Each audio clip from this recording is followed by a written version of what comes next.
कि आपने कभी सोचा होगा कि किसी क्राइम गेम को बनाने के लिए उस पर रियल गैंगस्टर्स काम कर चुके हैं एंड इवन किसी रेसिंग गेम को बनाने के लिए इलीगल स्ट्रीट रेसिंग्स की गई हो। आज की वीडियो में मैं और इमरान आपको बताएंगे कि कैसे डेवलपर्स लिटरली क्रेजी चीजें करते हैं गेम्स को रियलिस्टिक बनाने के लिए। हमने वीडियो में 10 अलग गेम्स को लिया है जो कि अपने जॉनर में बेस्ट है और काफी रियलिस्टिक एक्सपीरियंस प्रोवाइड करते हैं, और इन सभी में देखा है कि डेवलपर्स ने ऐसी क्या शॉकिंग चीजें करी हैं जिससे कि गेम रियलिस्टिक बन पाए और हमें पसंद भी आए खेलने में। GTA 5 में रॉकस्टार ने रियल लाइफ गैंगस्टर्स को हायर किया था बैकग्राउंड कैरेक्टर्स के रूप में, वॉइस ओवर के लिए अपने गेम में रियलिज्म लाने के लिए। GTA 5 के लिए गेम के कंट्रीब्यूटिंग राइटर और टॉक शो होस्ट लैज़लो जोन्स, जिन्हें हम डीजे लैज़लो के नाम से भी जानते हैं, उन्होंने मेंशन किया कि रॉकस्टार ने गैंग मेंबर्स को हायर किया क्योंकि वो नहीं चाहते थे कि इन गेम कैरेक्टर्स कार्टूनी या फिर अजीब लगे या फिर अनरियलिस्टिक लगे। उन्होंने ऐसा करने के लिए एक इनसाइडर की भी रिक्रूटमेंट की जो क्रिमिनल्स की छानबीन करे, खास तौर पर गेम में दिखाए जाने वाले वो टैटू वाले एल्विस एडोरियन जो गैंग मेंबर्स है ना, उनकी तो खास तौर पर छानबीन की गई। लैज़लो ने यह भी बताया कि उनमें से तो एक को सचमुच एक दिन पहले ही जेल से रिहा किया गया था। अब ऐसा भी हुआ कि इन गैंग मेंबर्स में काफी ब्लैक और लेटिनो मेंबर्स थे। उन्होंने रॉकस्टार की स्क्रिप्ट पढ़ने से ही इनकार कर दिया और GTA 5 के लिए खुद का वर्जन रिकॉर्ड किया जो कि एक्चुअली में स्क्रिप्ट से बेटर निकल के आया।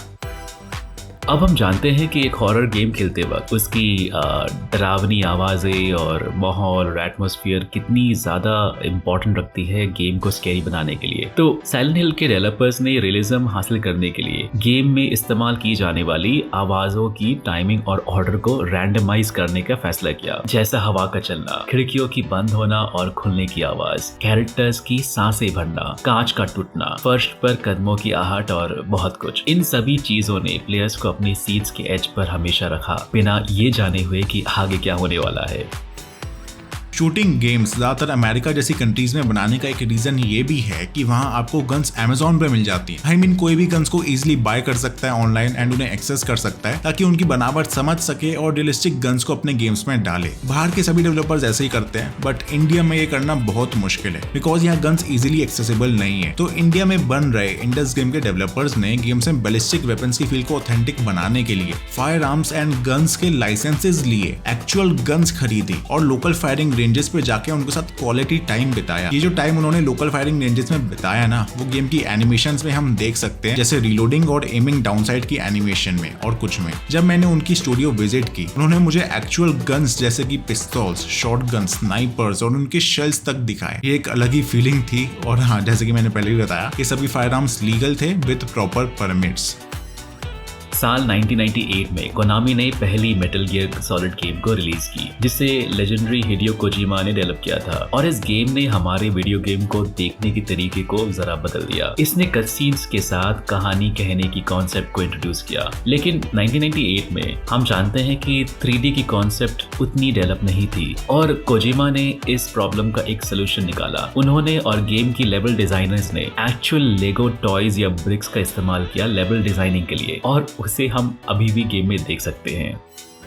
अब हम GTA San Andreas के एटमॉस्फेयर और एक्सपीरियंस को काफी पसंद करते हैं और रॉकस्टार परफेक्शनिस्ट होने के नाते चाहते थे कि game south central Los Angeles की अफ्रीकन अमेरिकन स्ट्रीट गैंग से बीच की गैंग वॉर्स की रियल लाइफ का डिपिक्शन हो। ऐसा करने के लिए रॉकस्टार गेम्स के को फाउंडर और प्रेसिडेंट सैम हाउजर ने एक्चुअल गैंगस्टर हाइडआउट और ठिकानों पर जाने का फैसला किया और उन्होंने काफी क्रिमिनल से दोस्ती भी की। ऐसा करते हुए सैम ने इन क्रिमिनल्स के तरीकों को सीखा और यहाँ तक कि एक गैंगस्टर को हायर भी किया जिसने ये क्लेम किया कि वो एक परफॉर्मर और एक एक्टर था जिसके पास एक रिकॉर्ड लेवल भी था। इस कहानी को द गेम चेंजर्स मूवी में हम देख सकते हैं, जहां डैनियल रेडक्लिफ ने सैम हाउजर का किरदार निभाया। इसलिए GTA San Andreas अपने लुक और फील दोनों में एक ऑथेंटिक गैंगस्टर वाली फीलिंग देता है। साइबरपंक 2077 की गेम में नाइट सिटी को एक रियलिस्टिक फीलिंग देने के लिए CD Projekt Red या गेम के डेवलपर्स ने एक्चुअल सिटी प्लानर्स को हायर किया जो शहर की प्लानिंग और नक्शा बनाने का काम करते हैं। और हाँ, ये बात सच है कि गेम लॉन्च के वक्त तैयार नहीं थी, लेकिन डेवलपर्स की मेहनत साइबरपंक 2077 की दुनिया में और उनकी नाइट सिटी में दिखाई देती है, जो दिखने में काफी फ्यूचरिस्टिक लगता है। रॉकस्टार गेम्स के को फाउंडर जिमी किंग जब मिडनाइट क्लब पे काम कर रहे थे, जो कि कॉम्पिटिटिव स्ट्रीट रेसिंग गेम है, उसमें उन्होंने इलीगल स्ट्रीट रेसर से दोस्ती भी करी। वहाँ उन्होंने अपने कॉन्टैक्ट डस्टिन से मिलकर इलीगल स्ट्रीट रेसिंग में अपने कनेक्शंस बनाए। जेमी ने उन्हें अपनी कार्स को न्यूयॉर्क लाने को कहा। अब उनके पास कोई परमिट तो था नहीं, तो इसलिए उन्होंने मैनहट्टन में इलीगल स्ट्रीट रेसिंग करनी चालू कर दी और फुटेज को कैप्चर किया। ऐसा करते टाइम कैमरामैन काफी बार इन कार्स की विंडोज से लटकते हुए भी फुटेज को कैप्चर कर रहा था। अब ये पागलपन नहीं है तो और क्या है। इस लिस्ट में कोजिमा की मेटल गियर सॉलिड 1 दोबारा आती है। गेम के एक बॉस फाइट के दौरान गेम का जो प्रोटैगनिस्ट होता है स्नेक, गेम की विलन साइको मैंटिस से लड़ता है। मुझे याद है कि मैं इसे अपने PS2 पर खेल रहा था और ये बॉस मेरे सभी अटैक से आराम से बच रहा था और यहाँ तक कि मेरे नेक्स्ट मूव को भी वो जानता था और ये काफी सरप्राइजिंग था। अब ये विलन जो है साइको मैंटिस एक ऐसा बॉस था जो आपके दिमाग को पढ़ सकता था और आपके प्ले स्टाइल को वो काफी अच्छी तरीके से जानता था। तो इस फाइट के दौरान ये बॉस आपके कंट्रोलर की रबल फीचर जो होती है या PS2 कंट्रोलर की वाइब्रेशन फीचर को कंट्रोल कर सकता था। यहाँ तक कि वो आपकी टीवी स्क्रीन पर जेब्रा लाइंस या फिर ग्लिच वगैरह कर सकता था। और अगर मैंने सोचा कि चलो ये कुछ नहीं, आगे बढ़ते हैं, बॉस से लड़ते हैं, तो ये बॉस जो है ना ये आपके गेम सेव्स को भी डिलीट कर देता था, यानी कि उस लेवल को शुरुआत से दोबारा शुरू करो। और इस बॉस को हराने का बस एक ही तरीका था, आपको अपने PlayStation 2 कंट्रोलर को पहले स्लॉट से निकालकर दूसरे स्लॉट में कनेक्ट करना होता था। ऐसा करने से इस बॉस की मेमोरी खो जाती थी और तभी आप इस बॉस को हरा पाएंगे। और मेरे लिए ये एक काफी मेमोरेबल एक्सपीरियंस था। GTA 4 में एक रेडियो स्टेशन है जिसका नाम है WKTT या वी नो द ट्रुथ भी आप इसे कह सकते हो। ये कुछ अलग ही है, मतलब रॉकस्टार ने एक पैरोडी वेबसाइट डेवलप की GTA 4 की रिलीज से पहले इस रेडियो स्टेशन के लिए। उन्होंने एक फोन नंबर उस वेबसाइट पे दिखाया जिस नंबर पर फैंस एक्चुअली कॉल कर सकते थे और उन कॉलों में से जो कॉल्स काफी फनी थे उन्हें GTA 4 की द रिचर्ड बैस्टन शो में फीचर किया गया था।